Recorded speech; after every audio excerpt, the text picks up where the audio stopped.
I'm Emily Titon. I'm from Rhode Island. I've been coming to TASH conferences, the national conferences, since 2008.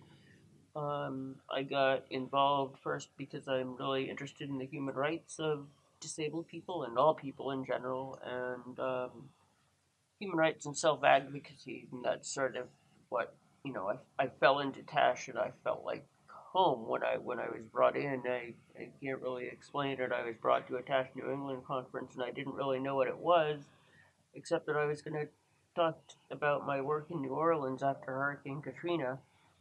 And then I ended up meeting.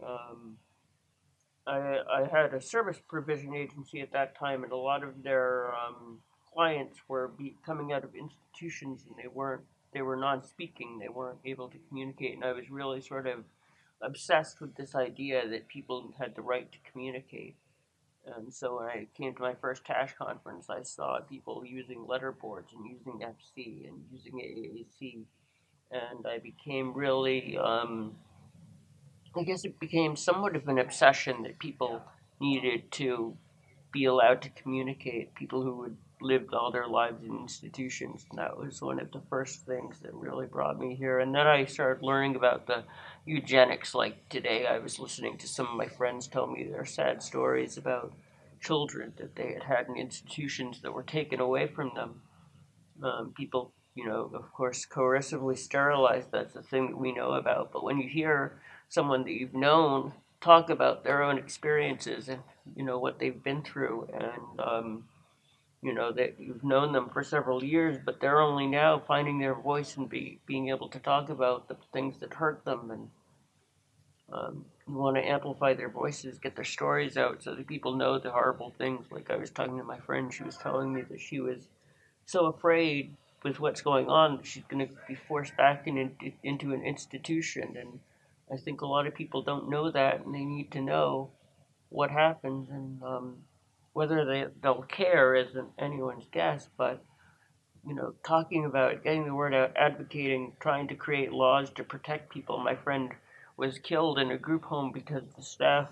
Well, I believe that he had appendicitis that went ignored, and he wasn't taken to the hospital, and his appendix burst, and he ended up dying, and it was all covered up. I tried to get the state to investigate, but in Rhode Island, the state doesn't.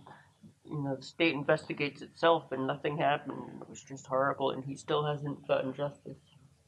So I think justice and human rights for all, and that's really super important. And so then I in 2011 or I was invited to be on the board, and now I'm rotating off the board, but I'll still be involved in the human rights and self-advocacy community and bringing people in, especially focusing now on intersectionality. I'm trying to get a lot of people, black people, people of color involved, and it's happening, and because they have their own stories to tell of horrible, at the intersection, what they face, both being discriminated against because they're of color, so they're behind the eight ball already, and then they're disabled, and so bringing those stories up and discussing them and amplifying those stories and voices is super important.